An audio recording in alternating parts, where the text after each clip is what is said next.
Hi అండి, welcome back to my channel. Last షార్ట్లో చెప్పాను కదా ఇన్స్టెంట్ కోన్ చేశానని. అది ఫస్ట్ మా నాన్నగారికి పెట్టాను కదా. మా తేజం చూసారా ఎలా లాగేస్తుందో దాన్ని. సింపుల్గా ఫింగర్స్కి ఇలా లేయర్స్ కింద పెట్టేశాను.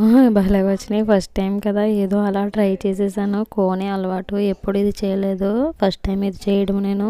ఈ తల్లి పుట్టినరోజు చేసినప్పుడు ఏకంగా పెట్టిన ప్యాన్ అయితే ఫుల్గా మాడిపోయిందండి. 4 రోజుల వరకు అయితే అస్సలు వదలనే లేదు. అందుకే భయం వేసింది. కానీ పిల్లలకి గోంటాకు పెట్టాలి అని కోరుకుండడం వల్ల ఇంక నేనైతే పెట్టేశాను. ఏదైతే అది అవుతుంది, ఒకసారి ట్రై చేద్దాం ఏం పోతుందిలే అని ట్రై చేసినందుకు చాలా బాగా వచ్చిందండి. పెట్టిన వెంటనే ఆరిపోతుంది. ఏదో నాకు వచ్చిన డిజైన్స్ ని అలా అలా తింపేశాను మా నాన్న చేతుల మీద. చాలా బాగానే వచ్చింది అనిపిస్తుంది. మీకు ఎలా అనిపించిందో ఈ డిజైన్ కామెంట్ చేయండి. చిన్న పిల్లలకి పెడితే భలే ఉంటుంది కదా ఇది. మీకు ఏమైనా కొత్త ఐడియాస్ తెలిస్తే చెప్పండి. ఈ ఐడియా మీకు నచ్చితే ఒకసారి ట్రై చేయండి.